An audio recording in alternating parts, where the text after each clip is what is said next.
A St. Louis hospital has become a full-time home for a family after their twin boys were born 4 months early. The two were the size of a human palm, and they had to be incubated in the NICU for months. One twin was eventually able to fully develop and go home. The other didn't catch up and had to stay at the hospital. News 4's Mariel Mose details how the twins have lived separate lives and what the hospital is doing to change this. Chantanese Stewart is popping into her baby's room to say hi. But unlike most 3-year-old rooms, this one is a little unique. Her son Braden lives in a Rankin-Jordan hospital room.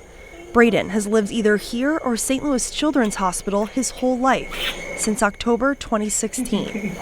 This is the Stewart family. The two littlest ones are twins, Braden on the left and Aiden on the right. I had them at 25 weeks. 7 months prior, I had just given birth to my little girl, so my cervix wasn't healed. The twins, Aiden and Braden. The two were born after 6 months of a typical 9-month term pregnancy. They didn't have ear canals, like they weren't all the way developed. Braden in particular was born without developed lungs, which kept him confined to a trach tube and breathing machine, and sometimes very uncomfortable, to the point he would try to rip the trach tube out. And he started snatching it out, and when he did that, he died.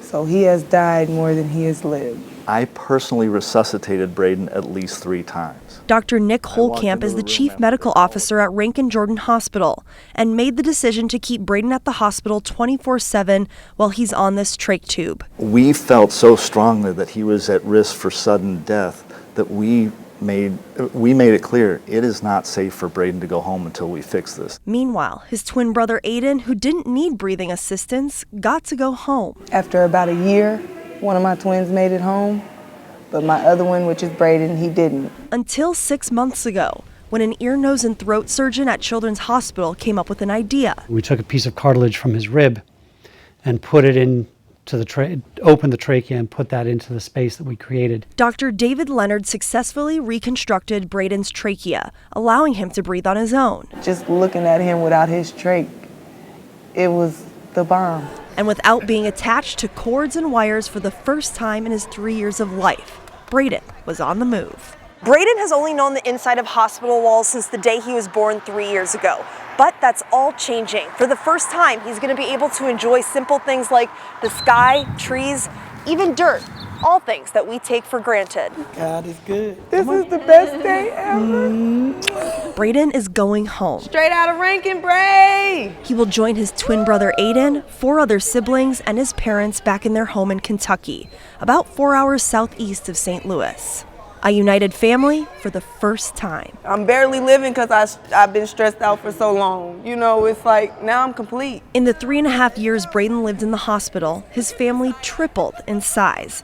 The nurses and doctors becoming his caretakers when his parents couldn't be there. It was a total team effort here. Registered nurse Karen Seepy was one of dozens of Rankin-Jordan staff members that showed up for Braden's send-off. A bittersweet goodbye. For me, this is just what I do. You know, this getting them to this point. Sorry to cry. It's emotional. You know, you invest a lot of yourself into the care. And Mom is forever grateful to the care her son received here. It's the people in Rankin that makes Rankin. So, with that being said, bye! But she could not be more thrilled to take these steps with her son. Goodbye for now until we meet again. Hey! Through the door to see a whole new world for the first time. A 4-hour car ride ahead for Braden. I love you! Just to stare and soak in his new life. Reporting in Maryland Heights, Mariel Mose, News 4. That was a happy bye for that family. That's awesome. It was great to see that, and we are rooting for those twins. Absolutely. It's great to see that family back together. Everybody at the hospital is rooting for them too. Yeah, pretty cool.